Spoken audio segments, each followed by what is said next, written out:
Back to news TV 84 break तो बाद ਹੁਣ ਅਸੀਂ ਗੱਲਬਾਤ ਕਰਾਂਗੇ ਪਹਿਰੇ ਦਾ ਨਿਊਜ਼ਪੇਪਰ ਦੇ ਐਡੀਟਰ ਸਰਦਾਰ ਜਸਪਾਲ ਸਿੰਘ ਹੀਰਾ ਜੀ ਨਾਲ ਜਿਹੜੇ ਕਿਸੇ ਜਗਰਾਵਾਂ ਤੋਂ ਸਾਨੂੰ ਫੋਨ ਲਾਈਨ ਤੇ ਜੁੜ ਚੁੱਕੇ ਨੇ। ਜੀ ਵੀਰ ਜੀ, ਵਾਹਿਗੁਰੂ ਜੀ ਕਾ ਖਾਲਸਾ ਵਾਹਿਗੁਰੂ ਜੀ ਕੀ ਫਤਿਹ। ਵਾਹਿਗੁਰੂ ਜੀ ਕਾ ਖਾਲਸਾ ਵਾਹਿਗੁਰੂ ਜੀ ਕੀ ਫਤਿਹ। ਜੀ ਵੀਰ ਜੀ, ਜਿਸ ਤਰ੍ਹਾਂ ਅੱਜ ਪੰਜਾਬ ਦੇ ਵਿੱਚ 12 ਫਰਵਰੀ ਦੀ ਸਵੇਰ ਹੈ, 20ਵੀਂ ਸਦੀ ਦੇ ਮਹਾਨ ਸਿੱਖ ਸ਼ਹੀਦ ਸੰਤ ਜਰਨੈਲ ਸਿੰਘ ਖਾਲਸਾ ਭਿੰਡਰਾਂ ਵਾਲੇ ਜੀ ਦਾ ਅੱਜ ਜਨਮ ਦਿਹਾੜਾ ਹੈ। ਵੱਖ-ਵੱਖ ਥਾਵਾਂ ਤੇ ਬੜੇ ਉਤਸ਼ਾਹ ਦੇ ਨਾਲ ਸਿੱਖ ਸੰਗਤਾਂ ਇਸ ਦਿਨ ਨੂੰ ਮਨਾਉਣ ਜਾ ਰਹੀਆਂ ਹਨ। ਤੁਸੀਂ ਅੱਜ ਇਹਨਾਂ ਦੇ ਜਨਮ ਦਿਹਾੜੇ ਤੇ ਸਾਰੇ ਦਰਸ਼ਕਾਂ ਨੂੰ ਕੀ ਕਹਿਣਾ ਚਾਹੋਗੇ? ਜਿੱਥੇ ਤੱਕ ਸੰਤ ਜਰਨੈਲ ਸਿੰਘ ਜੀ ਖਾਲਸਾ ਭਿੰਡਰਾਂ ਵਾਲਿਆਂ ਨੇ ਜਿਹੜਾ ਸੰਘਰਸ਼ ਆਰੰਭਿਆ, ਜਿਹੜੀ ਉਹਨਾਂ ਨੇ ਕੌਮ ਦੇ ਵਿੱਚ ਕੌਮੀ ਘਰ ਦੀ ਪ੍ਰਾਪਤੀ ਦੀ ਜਿਹੜੀ ਚੇਤਨਤਾ ਸੀ ਉਹਨੂੰ ਪੈਦਾ ਕੀਤਾ, ਤੇ ਦੂਸਰਾ ਉਹਨਾਂ ਨੇ ਜਿਹੜਾ ਆਪਣੀ ਸ਼ਹਾਦਤ ਦੇ ਨਾਲ ਇੱਕ ਸੁਨੇਹਾ ਜਿਹੜਾ ਮਤਲਬ ਸਿੱਖੀ ਦੀ ਬੁਨਿਆਦ ਸੁਨੇਹਾ ਜਿਹੜਾ ਉਹਨੂੰ ਹੋਰ ਪਕਿਆ ਕੀਤਾ ਕਿ ਸਿੱਖੀ ਦੇ ਵਿੱਚ ਜਾਂ ਸ਼ਹਾਦਤ ਦਾ ਜਿੱਤ, ਇਸ ਤੋਂ ਵਿਚਕਾਰਲਾ ਹੋਰ ਕੋਈ ਰਸਤਾ ਨਹੀਂ। ਅੱਜ ਜਦੋਂ ਉਹਨਾਂ ਦਾ ਜਨਮ ਦਿਹਾੜਾ ਫਤਿਹਗੜ੍ਹ ਸਾਹਿਬ ਦੀ ਪਵਿੱਤਰ ਧਰਤੀ ਤੇ ਉਹ ਪਵਿੱਤਰ ਧਰਤੀ ਜਿਹੜੀ ਛੋਟੇ ਸਾਹਿਬਜ਼ਾਦਿਆਂ ਦੀ ਸ਼ਹਾਦਤ ਦੀ ਚਸ਼ਮਦੀਦ ਦਾ, ਤੇ ਉਹ ਪਵਿੱਤਰ ਧਰਤੀ ਜਿਹੜੀ ਸਿੱਖਾਂ ਦੇ ਪਲੇਠੇ ਰਾਜ ਦੀ ਵੀ ਚਸ਼ਮਦੀਦ ਆ। ਸੋ ਉਸ ਧਰਤੀ ਤੇ ਜਦੋਂ ਅਸੀਂ ਸੰਤ ਜਰਨੈਲ ਸਿੰਘ ਖਾਲਸਾ ਭਿੰਡਰਾਂ ਵਾਲਿਆਂ ਜਿਨ੍ਹਾਂ ਨੂੰ ਕੌਮ ਨੇ 20ਵੀਂ ਸਦੀ ਦੇ ਮਹਾਨ ਸਿੱਖ ਦਾ ਖਿਤਾਬ ਦਿੱਤਾ, ਸੋ ਉਸ ਸਮੇਂ ਸਾਨੂੰ ਇਸ ਗੱਲ ਦੇ ਲਈ ਜ਼ਰੂਰ ਜਿਹੜੇ ਵੀ ਉੱਥੇ ਪਹੁੰਚਣਗੇ ਜਾਂ ਜਿਹੜੇ ਵੀ ਇਸ ਅੱਜ ਦੇ ਦਿਨ ਦੇ ਸੁਨੇਹੇ ਨਾਲ ਜੁੜੇ ਹੋਏ ਨੇ ਕਿ ਅੱਜ ਕੌਮ ਆਖਰ ਖੜੀ ਕਿੱਥੇ ਆ। ਇੱਕ ਪਾਸੇ ਅਸੀਂ ਉਸ ਮਹਾਨ ਜਰਨੈਲ ਦਾ ਜਿਸ ਨੇ ਕੌਮ ਦੇ ਵਿੱਚ ਕੌਮੀ ਚੇਤਨਤਾ, ਕੌਮੀ ਘਰ ਦੀ ਪ੍ਰਾਪਤੀ ਦੀ ਕਿਰਨ ਜਗਾਈ ਸੀ, ਤੇ ਦੂਸਰੇ ਪਾਸੇ ਅੱਜ ਕੌਮ ਉਸ ਸਥਿਤੀ ਦੇ ਵਿੱਚ ਹੈ ਕਿ ਅਸੀਂ ਆਪਣੇ ਗੁਰੂ ਦੇ ਨਾਮ ਤੇ ਚੱਲਿਆ ਸੰਘਰਸ਼। ਗੁਰੂ ਸਾਹਿਬ ਦੇ ਪਵਿੱਤਰ ਪੈਰ ਸਰੂਪ ਚੋਰੀ ਹੋ ਗਏ, ਉਹਨਾਂ ਦੇ ਅੰਗਾਂ ਦਾ ਕਤਲੇਆਮ ਕੀਤਾ ਗਿਆ, ਕੌਮ ਨੂੰ ਵੰਗਾਰਨ ਦੇ ਪੋਸਟਰ ਲਾਏ ਗਏ, ਸ਼ਾਂਤਮਈ ਸੰਘਰਸ਼ ਕਰਦੇ ਸਿੰਘਾਂ ਦੀ ਗੋਲੀ ਚੱਲੀ, ਸ਼ਹੀਦ ਕੀਤਾ। ਅਸੀਂ ਉਹ ਸੰਘਰਸ਼ ਤੱਕ ਭੁੱਲ ਚੁੱਕੇ ਹਾਂ। ਸੋ ਇੱਕ ਪਾਸੇ ਕੌਮ ਕਿਸ ਸਥਿਤੀ ਦੇ ਵਿੱਚ ਆ ਤੇ ਦੂਸਰੇ ਪਾਸੇ ਅਸੀਂ ਉਸ ਮਹਾਨ ਜਰਨੈਲ ਨੂੰ ਯਾਦ ਕਰਦੇ ਹਾਂ। ਇਹ ਜਿਹੜਾ ਐਡਾ ਵੱਡਾ ਪਾੜਾ ਸਾਡੇ ਵਿਚਕਾਰ ਆਇਆ, ਇੱਕ ਪਾਸੇ ਅੱਜ ਵੀ ਜੇ ਅਸੀਂ ਦੇਖੀਏ ਕਿ ਅੱਜ ਜਿਹੜਾ 12 ਫਰਵਰੀ ਨੂੰ ਉੱਥੇ ਇਕੱਠ ਹੋਣਾ ਫਤਿਹਗੜ੍ਹ ਸਾਹਿਬ ਦੀ ਪਿੱਠ ਹੈ, ਉਹ ਪਿਛਲੇ ਸਾਲ ਨਾਲੋਂ ਮੈਂ ਅੰਦਾਜ਼ਾ ਇਸ ਵੇਲੇ ਲਾ ਰਿਹਾ ਕਿ ਘੱਟੋ ਘੱਟ ਦੁੱਗਣਾ ਜ਼ਰੂਰ ਹੋਊਗਾ। ਇੱਕ ਪਾਸੇ ਕੌਮ ਦੇ ਮਨਾਂ ਵਿੱਚ ਇਹ ਜਜ਼ਬਾ ਤੇ ਦੂਸਰੇ ਪਾਸੇ ਸੰਘਰਸ਼ ਦੇ ਨਾਂ ਤੇ ਕੌਮ ਆ ਜਿਹੜੀ ਉਹ ਆਪਣੇ ਗੁਰੂ ਦੇ ਨਾਮ ਦਾ ਸੰਘਰਸ਼ ਆ ਜਿਹੜਾ ਉਹਨੂੰ ਵੀ ਭੁੱਲ ਵਿਸਰ ਚੁੱਕੀ ਆ। ਸੋ ਇਹ ਅੱਜ ਇੱਕ ਬਹੁਤ ਮੈਂ ਸਮਝਦਾ ਕਿ ਡੂੰਘਾ ਆਤਮ ਵਿਸ਼ਲੇਸ਼ਣ ਕਰਨ ਵਾਲੀ ਗੱਲ ਆ। ਇੱਕ ਪਾਸੇ ਨੌਜਵਾਨਾਂ ਦਾ ਜਜ਼ਬਾ ਜਿਹੜਾ ਉਹ ਸਿਖਰਾਂ ਨੂੰ ਆ, ਉਹਦੇ ਵਿੱਚ ਕੋਈ ਸ਼ੱਕ ਨਹੀਂ। ਪਹਿਲੀ ਵਾਰ ਆ ਕਿ ਸੰਤ ਜਰਨੈਲ ਸਿੰਘ ਖਾਲਸਾ ਭਿੰਡਰਾਂ ਵਾਲੇ ਦੇ ਜਨਮ ਦਿਹਾੜੇ ਤੇ ਲੰਗਰ ਲੱਗ ਰਹੇ ਨੇ ਥਾਂ ਸੰਗਤਾਂ ਦੇ ਲਈ। ਤੇ ਦੂਸਰੇ ਪਾਸੇ ਜਿਹੜੀ ਮੈਂ ਪਹਿਲੀ ਗੱਲ ਕੀਤੀ ਆ ਕਿ ਕੌਮ ਦੇ ਵਿੱਚ ਜਦੋਂ ਅਸੀਂ ਦੇਖਦੇ ਹਾਂ ਕਿ ਕੌਮ ਦੇ ਵਿੱਚ ਕਿਸ ਤਰ੍ਹਾਂ ਦੀ ਡਰ ਦੀ ਭਾਵਨਾ ਸਰਕਾਰ ਦੇ ਪੈਦਾ ਕਰਕੇ ਜਿਹੜੇ ਸਾਡੇ ਸੰਘਰਸ਼ ਸੀਗੇ, ਜਿਹੜਾ ਗੁਰੂ ਦੇ ਨਾਮ ਤੇ ਚੱਲਿਆ ਸੰਘਰਸ਼ ਸੀ, ਉਸ ਸੰਘਰਸ਼ ਨੂੰ ਵੀ ਇੱਕ ਤਰ੍ਹਾਂ ਠੱਪ ਕਰਕੇ ਰੱਖਤਾ, ਠੰਡੇ ਬਸਤੇ ਚ ਪਾ ਕੇ ਰੱਖਤਾ। ਸੋ ਇਹ ਅੱਜ ਦੇ ਦਿਹਾੜੇ ਦੇ ਵਿੱਚ ਇਹ ਜਿਹੜਾ ਬਹੁਤ ਵੱਡਾ ਸਾਡੀ ਕੌਮ ਦਾ ਚਰਿੱਤਰ ਦੇ ਵਿੱਚ ਅੰਤਰ ਆਇਆ, ਉਹਦੇ ਬਾਰੇ ਜ਼ਰੂਰ ਵਿਸ਼ਲੇਸ਼ਣ ਕਰਨਾ ਪਊ। ਬਿਲਕੁਲ ਬਿਲਕੁਲ ਵੀਰ ਜੀ। ਤੇ ਵੀਰ ਜੀ, ਹੁਣ ਅਸੀਂ ਬਾਕੀ ਦੇ ਰੀਸੈਂਟ ਮੁੱਦਿਆਂ ਦੇ ਉੱਪਰ ਵੀ ਤੁਹਾਡੇ ਵਿਚਾਰ ਲੈਣਾ ਚਾਹਾਂਗੇ। ਸਭ ਤੋਂ ਪਹਿਲਾਂ ਅਸੀਂ ਸ਼ੁਰੂ ਕਰਦੇ ਹਾਂ ਬਾਪੂ ਸੂਰਤ ਸਿੰਘ ਖਾਲਸਾ ਜੀ ਸਟਰਗਲ ਤੋਂ, ਜਿਸ ਤਰ੍ਹਾਂ ਜਿਹੜਾ ਅਜੇ ਵੀ ਜਾਰੀ ਹੈ। ਪਰ ਜਿਸ ਤਰ੍ਹਾਂ ਹੁਣ ਇਹ ਖਬਰਾਂ ਸੁਣਨ ਦੇ ਵਿੱਚ ਆਈਆਂ ਨੇ ਕਿ RSS ਨੇ ਸਿੱਖ ਜਿਹੜੇ ਪੋਲੀਟੀਕਲ ਪ੍ਰਿਜ਼ਨਰਸ ਨੇ ਉਹਨਾਂ ਨੂੰ ਰਿਲੀਜ਼ ਕਰਨ ਦੀ ਗੱਲ ਕੀਤੀ ਹੈ। ਸਾਨੂੰ ਇਸ ਬਾਰੇ ਵੇਰਵਾ ਦਿਓ ਕਿ what is going on right now, ਇਸ ਬਾਰੇ ਕੀ ਹੋ ਰਿਹਾ? ਦੇਖੋ, ਜਿਹੜੀ RSS ਦਾ ਏਜੰਡਾ ਹੈ ਜਿਹੜਾ ਉਹ ਸਾਡੇ ਤੋਂ ਮਤਲਬ ਹਰ ਜਿਹੜਾ ਜਾਗਰੂਕ ਸਿੱਖ ਆ ਉਹ ਉਸ ਏਜੰਡੇ ਬਾਰੇ ਬਾਖੂਬੀ ਜਾਣਦਾ। RSS ਜਿਹੜੀ ਉਹਨੇ ਪੂਰੀ ਤਰ੍ਹਾਂ ਸਾਨੂੰ 2070 ਦੀ ਚੁਣੌਤੀ ਦਿੱਤੀ ਹੋਈ ਹੈ ਸਿੱਖ ਤੇ ਸਿੱਖੀ ਦੀ ਹੋਂਦ ਨੂੰ ਲੈ ਕੇ। ਇਸ ਕਾਰਨ ਉਹਨਾਂ ਨੇ ਜਿਹੜੀ ਆਪਣੀ ਨੀਤੀ ਅਪਣਾਈ ਹੋਈ ਆ, ਪੜਾਅ ਦਰ ਪੜਾਅ, ਉਸ ਨੀਤੀ ਦੇ ਅਨੁਸਾਰ ਉਹ ਚਾਹੁੰਦੇ ਨੇ। ਕਦੋਂ ਕੋਈ ਚਾਣਕੀਆ ਦਿੱਤੀ ਆ ਕਿ ਜਿਸ ਦਰਖਤ ਨੂੰ ਤੁਸੀਂ ਸੁਕਾਉਣਾ ਵਾ ਉਹਦੇ ਜਿਹੜਾ ਉਹ ਚਾਸ਼ਨੀ ਦਾ ਘੜਾ ਵਾ ਜਿਹੜਾ ਉਹ ਪਾ ਦਿਓ। ਸੋ RSS ਜਿਹੜੀ ਲਗਾਤਾਰ ਸਿੱਖ ਪੰਥ ਵਿੱਚ ਘੁਸਪੈਠ ਕਰਨ ਦਾ ਯਤਨ ਆ ਜਿਹੜਾ ਉਹ ਕਰਦੀ ਆ, ਬਹੁਤ ਹੱਦ ਤੱਕ ਸਫਲ ਵੀ ਹੁੰਦੀ ਆ। ਸੋ ਇਹ ਜਿਹੜੀ ਹੁਣ ਅੱਜ ਗੱਲ ਚੱਲ ਰਹੀ ਆ ਕਿ ਸਿੱਖ ਬੰਦੀਆਂ ਦੀ ਜਿਹੜੀ ਰਿਹਾਈ ਆ ਉਹ RSS ਦੇ ਪ੍ਰਭਾਵ ਦੇ ਨਾਲ ਕਰਨ ਦੀ ਤਿਆਰੀ ਕੀਤੀ ਜਾ ਰਹੀ ਆ। ਸੋ ਇਹ ਇੱਕ ਬੜੀ ਗਿਣੀ ਮਿਥੀ ਸਾਜ਼ਿਸ਼ ਆ। ਇਹ ਸਾਜ਼ਿਸ਼ ਆ ਜਿਹੜੀ ਇਹ ਹਾਲੇ ਕਿ 2017 ਦਾ ਮਿਸ਼ਨ ਆ, ਇਹਨੇ ਉਹਦੇ ਵਿੱਚ ਵੀ ਕੰਮ ਕਰਨਾ। ਉਸ ਤੋਂ ਪਹਿਲਾਂ ਜਿਹੜੀਆਂ ਸਾਡੀਆਂ ਸਿੱਖ ਸੰਸਥਾਵਾਂ ਨੇ, ਸ਼੍ਰੀ ਅਕਾਲ ਤਖ਼ਤ ਸਾਹਿਬ ਤੋਂ ਲੈ ਕੇ ਸ਼੍ਰੀ ਅਕਾਲ ਤਖ਼ਤ ਸਾਹਿਬ, ਪੰਜ ਪਿਆਰੇ, ਤਖ਼ਤਾਂ ਦੇ ਜਥੇਦਾਰ ਸਾਹਿਬਾਨ, ਉਸ ਤੋਂ ਬਾਅਦ ਸ਼੍ਰੋਮਣੀ ਅਕਾਲੀ ਦਲ, ਸ਼੍ਰੋਮਣੀ ਕਮੇਟੀ ਤੇ ਹਰਿਆਣਾ, ਇਹਨਾਂ ਦਾ ਜਿਹੜਾ ਘਾਣ ਕਰਤਾ।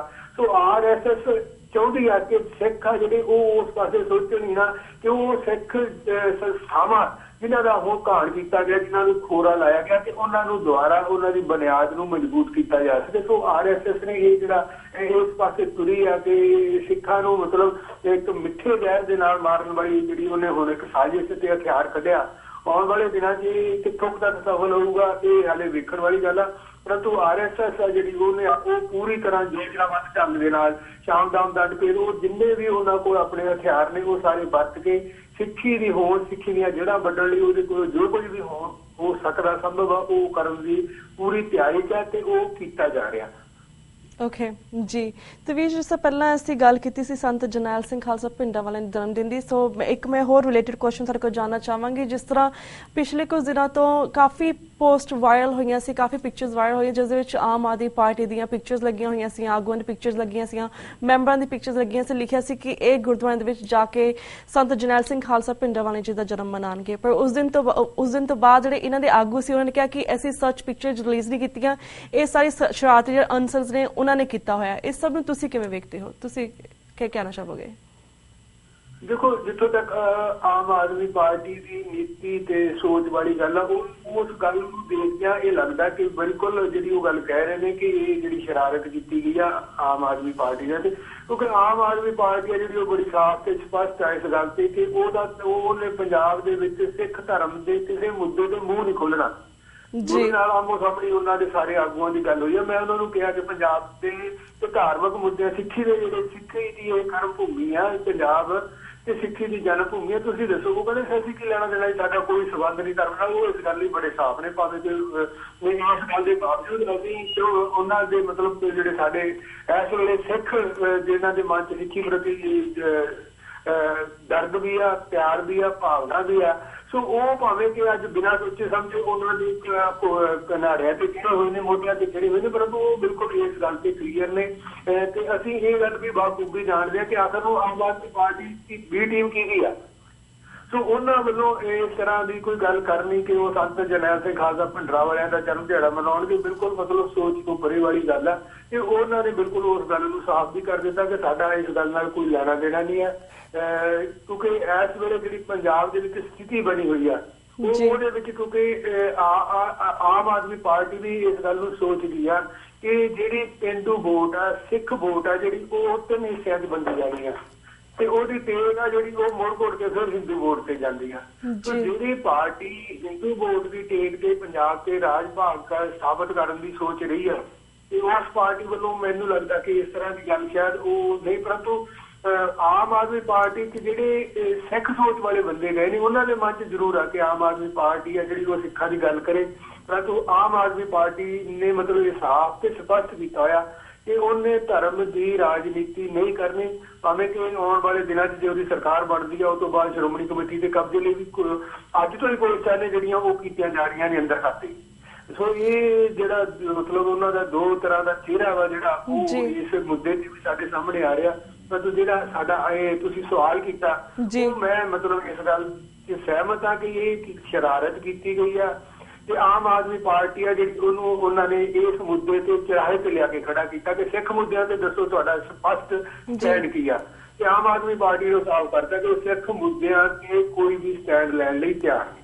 ਜੀ, ਪਰ ਜਿਸ ਤਰ੍ਹਾਂ ਵੀ ਅਸੀਂ ਆਮ ਆਦਮੀ ਪਾਰਟੀ ਗੱਲ ਕੀਤੀ, ਤੁਸੀਂ ਕਿਹਾ ਕਿ ਕਾਫੀ ਸਾਰੇ ਸਾਡੇ ਸਿੱਖ ਵੀਰ ਵੀ ਇਸ ਦੇ ਵਿੱਚ ਨੇ, ਪਰ ਕਾਫੀ ਸਾਰੇ ਉਹ ਹੋਰ ਵੀ ਸਿੱਖ ਇਸ ਪਾਰਟੀ ਦੇ ਵਿੱਚ ਲੈ ਕੇ ਆ ਰਹੇ ਨੇ। ਜਿਸ ਤਰ੍ਹਾਂ ਕੱਲ੍ਹ ਜਾਂ ਪਰਸੋਂ ਦੀ ਗੱਲ ਹੈ, ਫੇਸਬੁੱਕ ਤੇ ਇਹ ਵੀ ਗੱਲ ਬਹੁਤ ਵਾਇਰਲ ਹੋਈ ਸੀ, ਉਹ ਕਾਫੀ ਸੁਰਖੀਆਂ ਦੇ ਵਿੱਚ ਹੈ ਕਿ ਜਿਸ ਤਰ੍ਹਾਂ ਕਮੇਡੀਅਨ ਜਿਹੜਾ ਆਈ ਥਿੰਕ ਗੁਰਮੀਤ ਸਿੰਘ ਘੁੱਗੀ ਦਾ ਨਾਮ ਹੈ, ਉਹ ਵੀ ਜੁਆਇਨ ਕਰ ਰਿਹਾ ਹੈ Aam Aadmi party, actually join ਕਰ ਲਿੱਤਾ ਹੈ ਉਸਨੇ ਆਮ ਆਦਮੀ ਪਾਰਟੀ ਨੂੰ। ਤੁਹਾਨੂੰ ਕੀ ਲੱਗਦਾ ਕਿ ਇਹ ਰੁਝਾਨ ਕਿੱਧਰ ਨੂੰ ਜਾਵੇਗਾ?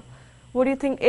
ਦੇਖੋ ਇਹ ਰੁਝਾਨ ਤਾਂ ਚੱਲਣਾ ਪੰਜਾਬ ਦੇ ਵਿੱਚ, ਕਿਉਂਕਿ ਇੱਕ ਸੱਤਾ ਦੀ ਲਾਲਸਾ ਜਿਹੜੀ ਉਹ ਇੱਕ ਆਮ ਆਦਮੀ ਤੋਂ ਲੈ ਕੇ ਜਿਹੜਾ ਮਤਲਬ ਇਸ ਰਾਜਨੀਤੀ 'ਚ ਹਿੱਸਾ ਲੈਂਦਾ ਵਾ, ਭਾਗ ਲੈਂਦਾ, ਹਰ ਕਿਸੇ ਦੇ ਵਿੱਚ ਇੱਕ ਮਤਲਬ ਸੱਤਾ ਦੀ ਲਾਲਸਾ ਜਿਹੜੀ ਉਹ ਆਮ ਆਦਮੀ ਪਾਰਟੀ ਨੇ ਪੈਦਾ ਕਰਤੀ ਹੈ। ਇਹ ਇੱਕ ਬੜਾ ਮਤਲਬ ਅਜੀਬ ਜੀ ਗੱਲ ਹੈ ਕਿ ਸੱਤਾ ਦੀ ਲਾਲਸਾ, ਹਾਲਾਂਕਿ ਆਮ ਆਦਮੀ ਪਾਰਟੀ ਹੈ ਜਿਹੜੀ ਇਹਦੀ ਬੁਨਿਆਦ ਇਸ ਗੱਲ ਤੋਂ ਕੋਹਾਂ ਦੂਰ ਸੀ ਕਿ ਆਮ ਆਦਮੀ ਪਾਰਟੀ ਦਾ ਸੱਤਾ ਦੀ ਲਾਲਸਾ ਦੇ ਨਾਲ ਦੂਰ ਦਾ ਵੀ ਸੰਬੰਧ ਨਹੀਂ, ਪਰੰਤੂ ਜੋ ਕੁਝ ਪੰਜਾਬ ਦੇ ਦੇਖਣ ਨੂੰ ਮਿਲ ਰਿਹਾ, ਪੰਜਾਬ ਦੀ ਧਰਤੀ ਤੇ ਦੇਖਣ ਨੂੰ ਮਿਲ ਰਿਹਾ ਕਿ ਹਰ ਵਿਅਕਤੀ ਦੇ ਵਿੱਚ ਆਮ ਆਦਮੀ ਪਾਰਟੀ ਨੇ ਇੱਕ ਸੱਤਾ ਦੀ ਲਾਲਸਾ ਪੈਦਾ ਕਰ ਦਿੱਤੀ ਆ ਕਿ ਉਹ ਸੋਚਦਾ ਕਿ ਮੈਂ ਕਿਉਂ ਨਹੀਂ MLA ਬਣ ਸਕਦਾ, ਮੈਂ ਕਿਉਂ ਨਹੀਂ ਮੰਤਰੀ ਬਣ ਸਕਦਾ, ਮੈਂ ਕਿਉਂ ਨਹੀਂ ਵੱਡਾ ਲੀਡਰ ਬਣ ਸਕਦਾ। ਸੋ ਇਹ ਜਿਹੜੀ ਸੱਤਾ ਦੀ ਲਾਲਸਾ, ਇਹਦੇ ਨਾਲ ਹਰ ਵਿਅਕਤੀ ਹੈ ਜਿਹੜਾ ਅਸੀਂ ਜਿਹਦਾ ਕੋਈ ਮਾੜਾ ਮੋਟਾ ਸਮਾਜ 'ਚ ਕਿਸੇ ਵੀ ਖੇਤਰ 'ਚ ਨਾ, ਉਹ ਚਾਹੁੰਦਾ ਕਿ ਮੈਂ ਆਪ ਦੇ ਵਿੱਚ ਸ਼ਾਮਿਲ ਹੋ ਜਾ ਤੇ ਮੈਂ ਆਉਣ ਵਾਲਾ MLA ਬਣ ਜਾ। ਇਹ ਇੱਕ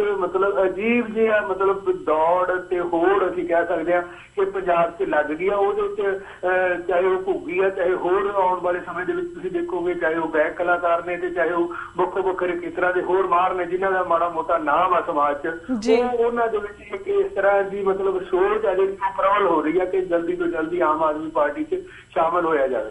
ਬਿਲਕੁਲ ਬਿਲਕੁਲ ਵੀਰ ਜੀ। ਤੇ ਵੀਰ ਜੀ, ਜਿਸ ਤਰ੍ਹਾਂ ਤੁਸੀਂ ਪਹਿਲਾਂ ਗੱਲ ਕੀਤੀ ਸੀ ਆਪਾਂ ਅਕਾਲ ਤਖਤ ਸਾਹਿਬ ਦੀ ਜਥੇਦਾਰਾਂ ਜਾਂ ਦਰਬਾਰ ਸਾਹਿਬ ਦੀ, ਕਿਸ ਤਰ੍ਹਾਂ ਡਾਇਰੈਕਟਲੀ ਹੁਣ ਅਕਾਲੀਆਂ ਦਾ ਇਸ ਦੇ ਉੱਪਰ ਕਬਜ਼ਾ ਸਾਨੂੰ ਦੇਖਣ ਨੂੰ ਮਿਲਦਾ ਹੈ, ਪਰ ਜਿਸ ਤਰ੍ਹਾਂ ਕਾਫੀ ਸਾਰੇ ਅਕਾਲੀ ਲੀਡਰ ਜਿਹੜੇ ਨੇ ਉਹ ਕਿਸ ਤਰ੍ਹਾਂ ਸੁਣਨ ਵਿੱਚ ਆਈਆਂ, ਪਿਛਲੇ ਦਿਨਾਂ ਦੀ ਖਬਰਾਂ ਜਿਹੜੀਆਂ ਸੀਗੀਆਂ 2-3 ਸਾਹਮਣੇ ਆਈਆਂ, ਇੱਕ ਤੋਂ ਬਾਅਦ ਇੱਕ ਆਈ ਹੈ, ਜਿਸ ਤਰ੍ਹਾਂ ਢਾਡੀ ਜੱਥੇ ਸੀਗੇ ਉਹਨਾਂ ਨੂੰ ਹਟਾਇਆ ਗਿਆ, ਟਾਈਮਿੰਗ ਚੇਂਜ ਕਰਨ ਦੀ ਗੱਲ ਹੋਈ, ਜਾਂ 5 ਪਿਆਰਿਆਂ ਨੂੰ ਦਰਬਾਰ ਸਾਹਿਬ ਦੇ ਵਿੱਚ ਇਕੱਠੇ ਜਾਣ ਦੀ ਗੱਲਬਾਤ ਸਾਹਮਣੇ ਆਈ ਹੈ। ਇਹ ਰੁਝਾਨ ਹੈ, ਤੁਹਾਨੂੰ ਲੱਗਦਾ ਕਿ ਇਹ ਬਹੁਤ ਖਤਰਨਾਕ ਸਾਡੇ ਲਈ ਸਾਬਤ ਹੋ ਰਿਹਾ, ਬਿਕੋਜ਼ ਜਿਸ ਤਰ੍ਹਾਂ ਇਹਨੇ ਡਾਇਰੈਕਟਲੀ ਹੁਣ ਕਬਜ਼ਾ ਕਰ ਲਿੱਤਾ ਹੈ ਪੂਰੇ ਅਕਾਲ ਤਖਤ ਸਾਹਿਬ ਤੇ ਜਾਂ ਦਰਬਾਰ ਸਾਹਿਬ ਲਈ, ਇਸ ਸਿੱਖਾਂ ਲਈ ਬਿਲਕੁਲ ਖਤਰਨਾਕ ਰੁਝਾਨ ਸਾਹਮਣੇ ਆ ਰਿਹਾ ਹੈ। ਇਸ ਬਾਰੇ ਤੁਸੀਂ ਕੀ ਕਹਿਣਾ ਚਾਹੋਗੇ? ਉਹ ਮਤਲਬ ਜੇ ਅਸੀਂ ਇਤਿਹਾਸ ਨੂੰ ਫਰੋਲੀਏ, ਪਿੱਛੇ ਜਾਈਏ, ਤੇ ਜਿਸ ਤਰ੍ਹਾਂ ਮਹੰਤਾਂ ਵਾਲੀ ਗੱਲ ਸੀ ਕਿ ਮਹੰਤ ਸੀ ਜਿਹੜੇ ਉਹ ਗੁਰਦੁਆਰਾ ਸਾਹਿਬਾਨ ਨੂੰ ਆਪਣੀ ਜਗੀਰ ਸਮਝਦੇ ਸੀ, ਆਪਣੀ ਨਿੱਜੀ ਜਗੀਰ ਸਮਝਦੇ ਸੀ। ਅੱਜ ਉਹ ਵੀ ਸਥਿਤੀ ਹੈ ਜਿਹੜੀ ਉਹ ਦੁਆਰਾ ਪੈਦਾ ਹੋ ਗਈ ਆ ਕਿ ਬਾਦਲ ਕੇ ਇਸ ਵੇਲੇ ਚਾਹੇ ਅਸੀਂ ਦਰਬਾਰ ਸਾਹਿਬ ਦੀ ਗੱਲ ਕਰ ਲਈਏ, ਚਾਹੇ ਅਸੀਂ ਸ਼੍ਰੀ ਅਕਾਲ ਤਖਤ ਸਾਹਿਬ ਦੀ ਗੱਲ ਕਰੀਏ, ਚਾਹੇ ਅਸੀਂ ਹੋਰ ਇਤਿਹਾਸਕ ਗੁਰਦੁਆਰੇ ਸਾਹਿਬਾਨ ਜਿਨ੍ਹਾਂ ਦਾ ਪ੍ਰਬੰਧ ਸ਼੍ਰੋਮਣੀ ਗੁਰਦੁਆਰਾ ਪ੍ਰਬੰਧਕ ਕਮੇਟੀ ਕੋਲ ਆ ਉਹਨਾਂ ਦੀ ਗੱਲ ਕਰੀਏ, ਇਹ ਉਹਨਾਂ ਸਾਰੇ ਗੁਰੂ ਸਾਹਿਬਾਨ ਗੁਰਦੁਆਰਾ ਸਾਹਿਬਾਨ ਨੂੰ ਆਪਣੀ ਨਿੱਜੀ ਜਗੀਰ ਸਮਝਦੇ ਨੇ। ਤੇ ਉਹ ਗੁਰਦੁਆਰੇ ਸਾਹਿਬਾਨ ਨੇ ਜਿਹੜੇ ਮਤਲਬ ਗੁਰੂ ਸਾਹਿਬਾਨ ਨੇ ਕਿਹਾ ਸੀ ਕਿ ਗੁਰੂ ਦੀ ਗੋਲਕ ਆ ਜਿਹੜੀ ਗਰੀਬ ਦਾ ਮੂੰਹ ਆ, ਉਹ ਗੋਲਕ ਅੱਜ ਇਹਨਾਂ ਦੀ ਆਪਣੀ ਨਿੱਜੀ ਜਗੀਰ ਬਣ ਗਈ ਆ। ਇੱਕ ਸ਼੍ਰੋਮਣੀ ਕਮੇਟੀ ਮੈਂਬਰ ਨੂੰ, ਇੱਕ ਆਗੂ ਨੂੰ ਗੁਰਦੁਆਰੇ ਸੰਭਾਲੇ ਹੋਏ ਨੇ ਕਿ ਆਹ ਗੁਰਦੁਆਰਾ ਤੇਰਾ ਉਹ ਉੱਥੋਂ ਦੀ ਜਿਹੜੀ ਗੋਲਕ ਦੀ ਮਾਇਆ ਉਹਨੂੰ ਆਪਦੇ ਹਿਸਾਬ ਨਾਲ ਜਿਵੇਂ ਵਰਤਦੇ ਨੇ, ਜਿਵੇਂ ਉਹ ਲੁੱਟੀ ਜਾ ਰਹੀ ਆ ਗੋਲਕ, ਸ਼ਾਇਦ ਇਸ ਤੋਂ ਪਹਿਲਾਂ ਇਤਿਹਾਸ ਵਿੱਚ ਕਿਤੇ ਨਹੀਂ ਹੋਇਆ। ਅਗਲੀ ਗੱਲ ਜਿਹੜੀ ਤੁਸੀਂ ਕੀਤੀ ਹੈ ਕਿ ਇਹ ਸ਼੍ਰੀ ਅਕਾਲ ਤਖਤ ਸਾਹਿਬ ਤੇ ਢਾਡੀ ਪਰੰਪਰਾ, ਅਸੀਂ ਸਾਰੇ ਜਾਣਦੇ ਹਾਂ ਕਿ 6ਵੇਂ ਪਾਤਸ਼ਾਹ ਸ਼੍ਰੀ ਅਕਾਲ ਤਖਤ ਸਾਹਿਬ ਦੀ ਮੀਰੀ ਪੀਰੀ ਦੀ ਉਹਨਾਂ ਨੇ ਸਥਾਪਨਾ ਕੀਤੀ। ਢਾਡੀ ਪਰੰਪਰਾ ਨੂੰ ਉਹਨਾਂ ਨੇ ਖੁਦ ਸਥਾਪਿਤ ਕੀਤਾ ਤੇ ਉਸ ਢਾਡੀ ਪਰੰਪਰਾ ਨੂੰ ਸੱਤਾ ਦੇ ਹੰਕਾਰ ਦੇ ਵਿੱਚ ਸੁੱਚਾ ਸਿੰਘ ਲੰਗਾਹ ਨੇ ਜਿਸ ਤਰ੍ਹਾਂ ਉਸ ਦੀ ਬੇਅਦਬੀ ਕੀਤੀ ਆ, ਮੈਂ ਸਮਝਦਾ ਕਿ ਇੱਕ ਪਰੰਪਰਾ ਦੀ ਬੇਅਦਬੀ ਹੋਈ ਆ, ਸ਼੍ਰੀ ਅਕਾਲ ਤਖਤ ਸਾਹਿਬ ਦੀ ਪਰੰਪਰਾ ਦੀ ਬੇਅਦਬੀ ਹੋਈ ਆ। ਸੋ ਉਹ ਏਡੀ ਵੱਡੀ ਮਤਲਬ ਬੇਅਦਬੀ ਨੂੰ ਅਸੀਂ ਚੁੱਪਚਾਪ ਫੇਰ ਬਰਦਾਸ਼ਤ ਕਰ ਰਹੇ ਹਾਂ। ਸਾਡੀ ਸਿੱਖਾਂ ਦੀ ਕੱਲ ਉੱਥੇ ਬੈਠੇ ਹੋਈ ਤੇ ਉਹਦਾ ਫੈਸਲਾ ਕੀ ਆਇਆ, ਠੀਕ ਆ ਕਿ ਉਹ ਸ਼੍ਰੋਮਣੀ ਕਮੇਟੀ ਦੇ ਮੁਲਾਜ਼ਮ ਨੇ, ਪਰੰਤੂ ਘੱਟੋ ਘੱਟ ਉਹ ਢਾਡੀ ਨੇ, ਉਹਨਾਂ ਨੂੰ ਗੁਰੂ ਹਰਗੋਬਿੰਦ ਸਾਹਿਬ ਮਹਾਰਾਜ ਨੇ ਮਤਲਬ ਇਸ ਪਰੰਪਰਾ ਦੀ ਉਹਨਾਂ ਨੇ ਸਥਾਪਨਾ ਕੀਤੀ, ਉਹਨਾਂ ਦੀ ਇੱਕ ਜ਼ਿੰਮੇਵਾਰੀ ਬਣੀ। ਉਹਨਾਂ ਨੇ ਕੱਲ ਇੱਕ ਆਪਣੀ ਬੈਠਕ ਕੀਤੀ ਤੇ ਉਹ ਜਿਹੜੀ ਪੂਰੀ ਘਟਨਾ ਉਹਨੂੰ ਕਹਿੰਦਾ ਜੀ ਉਹ ਗਲਤਫਹਿਮੀ ਆ। ਦੱਸੋ ਜੀ, ਬਿਲਕੁਲ ਜਿਹੜੀ ਗਲਤਫਹਿਮੀ ਹੋਈ ਉਹ ਢਾਡੀ ਸਿੰਘ ਆ ਜਿਹੜਾ ਉਹ ਪੁਰਾਤਨ ਸਿੰਘਾਂ ਦਾ ਤੇ ਵਰਤਮਾਨ ਇਹ ਜਿਹੜੇ ਬਾਦਲ ਕੇ ਆ ਇਹਨਾਂ ਦੀ ਤੁਲਨਾ ਕਰ ਰਿਹਾ ਤੇ ਸੁੱਚਾ ਸਿੰਘ ਲੰਗਾਹ ਨੇ ਬਰਦਾਸ਼ਤ ਨਹੀਂ ਕੀਤਾ, ਉਹਨਾਂ ਨੂੰ ਧੱਕੇ ਮਾਰ ਕੇ ਉਹ ਢਾਡੀ ਕਹਿਣ ਤੋਂ ਪਰੇ ਕਰਦਾ ਤੇ ਮੈਂ ਫੜ ਕੇ ਉਹਨੇ ਖੁਦ ਉਸ ਗੱਲ ਦੀ ਕਹੀ ਕਿ ਉੱਥੇ ਗੁਰੂ ਘਰ ਖੜ ਕੇ ਅਕਾਲੀਆਂ ਦੀ ਵਿਰੋਧਤਾ ਕਰਦੇ ਉਹਨਾਂ ਨੂੰ ਭੰਡਦੇ ਆ। ਸੋ ਐਡੀ ਵੱਡੀ ਇੱਕ ਪਰੰਪਰਾ ਨੂੰ ਉਸ ਵਿਅਕਤੀ ਨੇ ਸੱਟ ਮਾਰੀ। ਸ਼੍ਰੋਮਣੀ ਕਮੇਟੀ ਦੇ ਪ੍ਰਧਾਨ ਨੇ ਪਤਾ ਨਹੀਂ ਕਿਹੜੇ ਉਹ ਮਜਬੂਰੀ ਚ ਬਿਆਨ ਵੀ ਦਿੱਤਾ ਵਾ ਕਿ ਉਹ ਸੁੱਚਾ ਸਿੰਘ ਲੰਗਾਹ ਨੇ ਗਲਤ ਕੀਤਾ, ਪਰੰਤੂ ਉਸ ਤੋਂ ਬਾਵਜੂਦ ਅਸੀਂ ਮਤਲਬ ਇਹ ਜਿਹੜੀ ਐਡੀ ਵੱਡੀ ਮਤਲਬ ਬੇਅਦਬੀ ਹੋਈ ਆ ਪਰੰਪਰਾ ਦੀ, ਉਹਦੇ ਬਾਰੇ ਮਤਲਬ ਕੋਈ ਠੋਸ ਜਿਹੜਾ ਕਦਮ ਆ ਉਹ ਕੌਮ ਵੱਲੋਂ ਕੋਈ ਠੋਸ ਵਿਰੋਧ ਨਾ ਢਾਡੀਆਂ ਵੱਲੋਂ ਨਾ ਕਿਸੇ ਹੋਰ ਵੱਲੋਂ ਕੋਈ ਠੋਸ ਵਿਰੋਧ ਆ ਜਿਹੜਾ ਉਹ ਉੱਭਰ ਕੇ ਸਾਹਮਣੇ ਨਹੀਂ ਆਇਆ। ਅਗਲਾ ਜਿਹੜਾ ਤੁਸੀਂ ਸਵਾਲ ਕੀਤਾ ਕਿ 5 ਪਿਆਰੇ ਸਾਹਿਬਾਨ ਜਦੋਂ ਦਰਬਾਰ ਸਾਹਿਬ ਨੂੰ ਜਾ ਰਹੇ ਸੀ ਕੜਾਹ ਪ੍ਰਸ਼ਾਦ ਲੈ ਕੇ ਤੇ ਉਹਨਾਂ ਨੂੰ ਰੋਕ ਦਿੱਤਾ ਗਿਆ ਦਰਸ਼ਨੀ ਡਿਊਟੀ ਤੇ ਕਿ ਤੁਸੀਂ ਇਕੱਠੇ ਨਹੀਂ ਜਾ ਸਕਦੇ, ਦੋ ਕਰਕੇ ਜਾਓ। ਅਕਾਲ ਤਖਤ ਸਾਹਿਬ ਤੇ ਜਦੋਂ ਜਾਣ ਲੱਗਿਆ ਉਸ ਵੇਲੇ ਮਤਲਬ ਇੰਨਾ ਡਰ ਇੰਨਾ ਖੌਫ ਉਹਨਾਂ ਦੇ ਮਨ 'ਚ ਪੈਦਾ ਹੋ ਗਿਆ ਕਿ ਇਹ 5 ਪਿਆਰੇ ਸਾਹਿਬਾਨ ਸ਼੍ਰੀ ਦਰਬਾਰ ਸਾਹਿਬ ਗੁਰੂ ਮਹਾਰਾਜ ਦੇ ਹਜ਼ੂਰ 'ਚ ਜਾ ਕੇ ਕੋਈ ਇਸ ਤਰ੍ਹਾਂ ਦਾ ਫੈਸਲਾ ਨਾ ਕਰਦੇ ਜਾਂ ਸ਼੍ਰੀ ਅਕਾਲ ਤਖਤ। ਮਤਲਬ ਇਹ ਜਿਹੜਾ ਇੱਕ ਬਹੁਤ ਵੱਡੀ ਇਸ ਗੱਲ ਨੂੰ ਅਸੀਂ ਬੜੀ ਗੰਭੀਰਤਾ ਦੇ ਨਾਲ ਆਉਣ ਵਾਲੇ ਦਿਨਾਂ ਦੇ ਵਿੱਚ ਇਹ ਜਿਹੜੀ ਸਹਿ ਤੋਂ ਪਹਿਲੇ ਵਾਲੀ ਗੱਲ ਆ ਕਹੀ ਜਾਂਦੀ ਆ ਉਹ ਹੋ ਸਕਦੀ ਹੈ ਕਿ ਕਿਸੇ ਦੀ ਕੀ ਜ਼ਰੂਰਤ ਆ ਕਿ ਉਹ ਦਰਬਾਰ ਸਾਹਿਬ ਤੇ ਸੰਗਤ ਦੇ ਰੂਪ ਵਿੱਚ ਜਾ ਰਹੇ ਨੇ 5 ਪਿਆਰੇ ਕਿ ਉਹਨਾਂ ਨੂੰ ਇਸ ਨਾਲ ਨਹੀਂ ਰੋਕਿਆ ਜਾਵੇ ਤੁਸੀਂ ਇਕੱਠੇ ਨਹੀਂ ਜਾ ਸਕਦੇ, ਤੁਸੀਂ ਦੋ ਜਾ ਸਕਦੇ ਹੋ। ਸੋ ਜੇ ਇਹ ਗੁਰੂ ਘਰਾਂ ਚ ਦਾਖਲੇ ਤੇ ਪਾਬੰਦੀ ਲੱਗ ਗਈ ਆ ਤੇ ਇਹਨੂੰ ਅਸੀਂ ਕੀ ਸਮਝਾਂਗੇ। ਅੱਗੇ ਭਾਵੇਂ ਅਸੀਂ ਗੱਲ ਕਰਦੇ ਹਾਂ ਕਿ ਪੰਜਾਬ 'ਚ ਆਨੇ-ਲਾਨੀ ਐਮਰਜੈਂਸੀ ਲੱਗੀ ਆ, ਹੁਣ ਗੁਰੂ ਘਰਾਂ 'ਚ ਐਮਰਜੈਂਸੀ ਲੱਗੀ ਆ। ਉਹੀ ਜਿਹੜਾ ਮੱਸੇ ਰੰਗੜ ਵੇਲੇ ਦਾ ਜਾਂ ਜ਼ਕਰੀਆ ਖਾਨ ਵੇਲੇ ਦਾ ਜਿਹੜਾ ਉਸ ਵੇਲੇ ਦਾ ਜਿਹੜਾ ਸਮਾਂ ਉਹ ਦੁਬਾਰਾ ਵਾਪਸ ਆ ਗਿਆ। ਅਸੀਂ ਇਹਨੂੰ ਗੰਭੀਰਤਾ ਨਾਲ ਲਈਏ ਜਾਂ ਨਾ ਲਈਏ, ਪਰੰਤੂ ਉਹ ਪੂਰਨ ਰੂਪ ਦੇ ਵਿੱਚ ਉਹ ਪ੍ਰਾਤਨ ਸਮਾਂ ਜਿਹੜਾ ਉਹ ਆ ਗਿਆ। ਉਹ ਮਹੰਤ, ਉਹ ਲੋਕ ਨੇ ਜਿਹੜੇ ਦੁਸ਼ਟ ਲੋਕ ਸੀ, ਉਹ ਅੱਜ ਇਹਨਾਂ ਗੁਰੂ ਘਰਾਂ ਤੇ ਕਾਬਜ਼ ਹੋਏ ਦਿਖਾਈ ਦੇ ਰਹੇ ਨੇ। ਬਿਲਕੁਲ ਬਿਲਕੁਲ ਵੀਰ ਜੀ, ਜਿਹੜੀ ਅਕਾਲੀਆਂ ਵੱਲੋਂ ਜਿਹੜੀ ਇਹ ਗੁੰਡਾਗਰਦੀ ਹੈ ਸਾਡੇ ਸਾਹਮਣੇ ਹੈ ਕਿ ਹੁਣ ਇਹ ਸਾਨੂੰ ਦੱਸਣਗੇ ਕਿ ਅਕਾਲ ਤਖਤ ਸਾਹਿਬ ਤੇ ਜਾਂ ਫਿਰ ਦਰਬਾਰ ਸਾਹਿਬ ਦੇ ਅੰਦਰ ਕੌਣ ਬੰਦਾ ਜਾਵੇਗਾ, ਕੌਣ ਬੰਦਾ ਨਹੀਂ ਜਾਵੇਗਾ। ਸੋ ਇਹ ਸਾਡਾ ਸਭ ਕੁਝ ਸਾਹਮਣੇ ਹੈ। ਸੋ ਵੀਰ ਜੀ, ਥੈਂਕ ਯੂ ਸੋ ਮਚ ਕਿ ਤੁਸੀਂ ਜਿਹੜੇ ਇਹ ਰੀਸਨ ਮੁੱਦੇ ਸੀਗੇ ਇਹਨਾਂ ਦੇ ਉੱਪਰ ਪੂਰੇ ਵੇਰਵੇ ਸੇ ਜਿਹੜੇ ਆਪਣੇ ਵਿਚਾਰ ਸੀ ਸਾਡੇ ਦਰਸ਼ਕਾਂ ਨਾਲ ਸਾਂਝੇ ਕੀਤੇ ਆ। ਹੁਣ ਅਸੀਂ ਤੁਹਾਡੇ ਕੋਲ ਇਜਾਜ਼ਤ ਲੈਂਦੇ ਹਾਂ, ਸਾਡਾ ਵਕਤ ਸਮਾਪਤੀ ਵੱਲ ਜਾ ਰਿਹਾ ਹੈ। ਵਾਹਿਗੁਰੂ ਜੀ ਕਾ ਖਾਲਸਾ, ਵਾਹਿਗੁਰੂ ਜੀ ਕੀ ਫਤਿਹ।